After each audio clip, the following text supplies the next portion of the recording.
So here's the deal. I'm going to buy that fancy car from you. Margareta doesn't need it. She's just a regular person. My parents mentioned they wanted a new car, and since I got married to Brandon, he's been acting pretty selfish. He's been eyeing up the nice car my parents gave me, and I've had enough of it. My name's Margareta. I'm 25, and I met Brandon in college. We've been married for 2 years now. Brandon is outgoing and popular. Unlike me, I'm shy and don't have many friends. We started talking more during college classes, then we began studying together. I never thought someone like Brandon would be interested in me, but he surprised me by asking me out. I was really happy and said yes right away. That's how our relationship started. It made sense why I liked Brandon. He was handsome, friendly, and serious about his studies. But for him, things should have been different. He had lots of cute, stylish female friends. Finding another girlfriend wouldn't have been hard for him. Once, I bravely asked him, "Do you really think I'm the right one for you?" He seemed surprised and asked why I was bringing it up. I admitted, I'm not very confident. I wanted to know why he chose me. After thinking for a moment, he said, "I guess it's comfortable being with you." I wasn't satisfied, but before I could say anything, he seemed annoyed and started playing with his phone. Not wanting to argue, I quickly ended the conversation. "Yeah, you're right. Sorry for bringing it up." Even though I still had doubts, our relationship kept going smoothly. Time passed quickly. We finished college, got married, and moved into a condo. I got a job at a regular company while Brandon went off to do more school and research. When I told my mom we were getting married, she was really happy. She said, "That's great news." We were starting to worry. "We thought you'd introduce us to a boyfriend sooner." I felt bad for not telling them about Brandon earlier, but Mom understood. She said I've always been independent, handling things on my own. Knowing Brandon was there for me made her feel better. My parents met in college and still love each other a lot, which I admire. Dad worked hard, climbing up the ladder at a big company. Mom supported him and also pursued her passion for cooking. She became really good at it and even teaches cooking classes now. They respected each other's lives and gave each other space. Growing up with them, I learned to be independent too.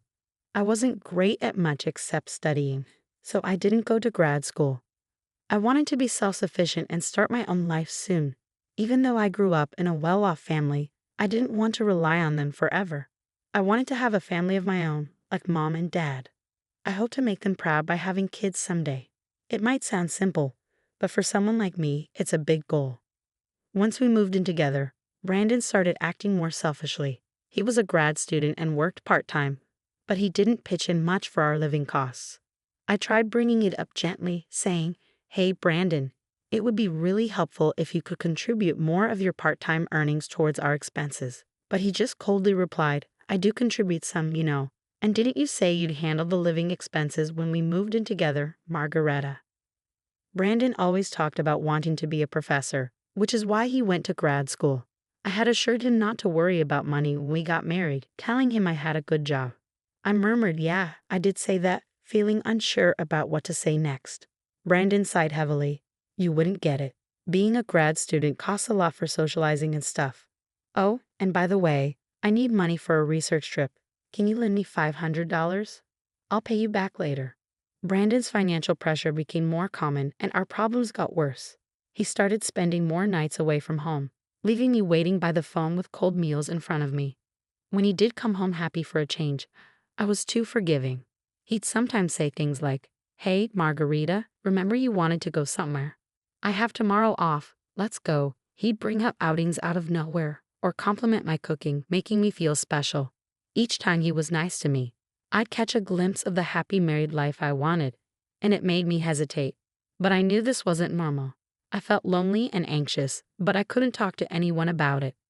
I didn't want to upset my parents, who were thrilled about our marriage, but they must have started to notice something wasn't right.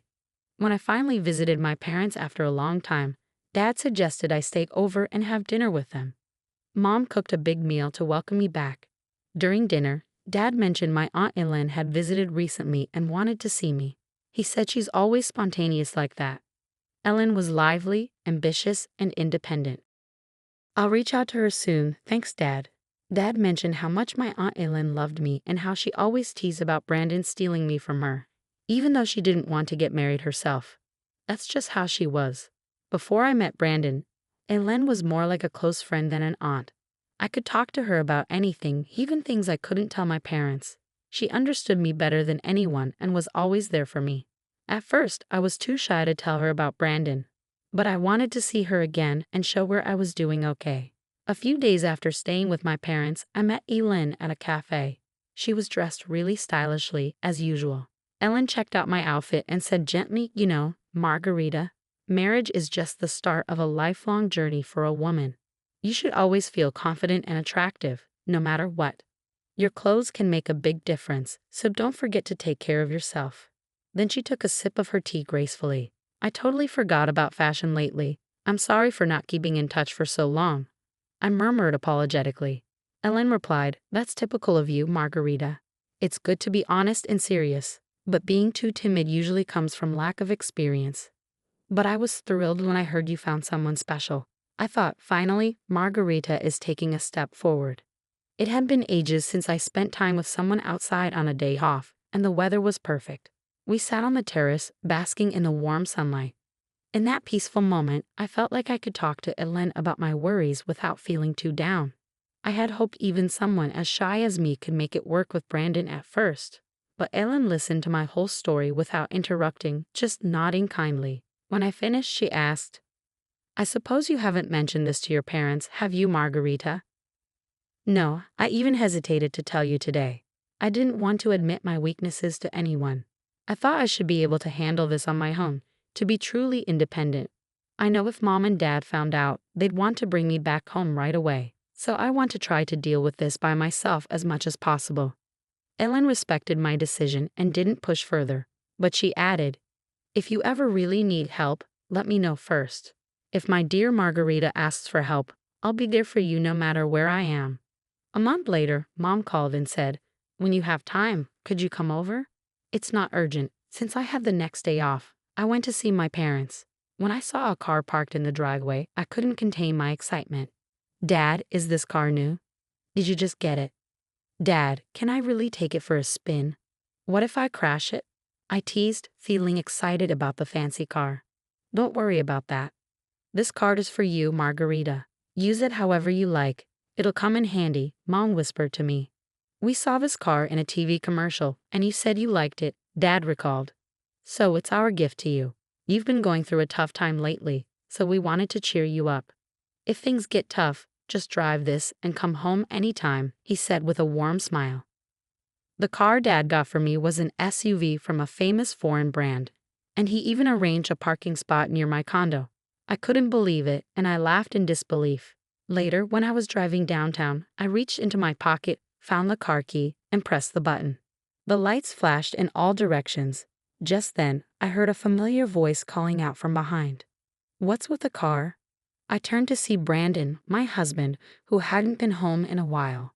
It felt like we were living separate lives. I was speechless as he looked at the car with a smug expression. Ah, I see. A gift from your parents, right? Every time I faced Brandon, I struggled to find my voice, but I was tired of feeling that way. Brandon, don't you care anymore? Do you even care about me? I managed to say, gathering my courage. Then Brandon said something shocking. Are you just realizing now? Did you really think I loved you all this time? It's ridiculous how hopeful you are. His dry laugh rang in my ears. Something inside me snapped, and I blurted out, louder than usual. Then why did you marry me? Wow, really? You're going to be that cold about it? I couldn't believe what Brandon was saying. So marrying me was just a meal ticket for you, huh? And now you want the car too because it's wasted on me? That's just great. Brandon didn't seem to care about how hurtful his words were. And if you say no, we're getting divorced. Without me, you'll never find another man. So think about it.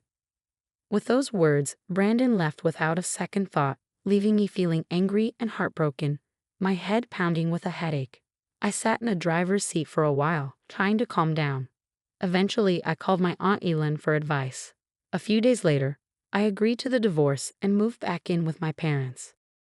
They welcomed me with open arms, and life started to feel peaceful again. But that peace was short-lived. One afternoon, Brandon showed up at my parents' house with his parents. They sat down in the living room, and Brandon's father spoke up in a stern tone. We're here to talk about our son's divorce. It's urgent. When drafting the divorce papers, Margareta warned Brandon, "If you don't agree to the divorce, I'll use my parents' connections at the university to ruin your future.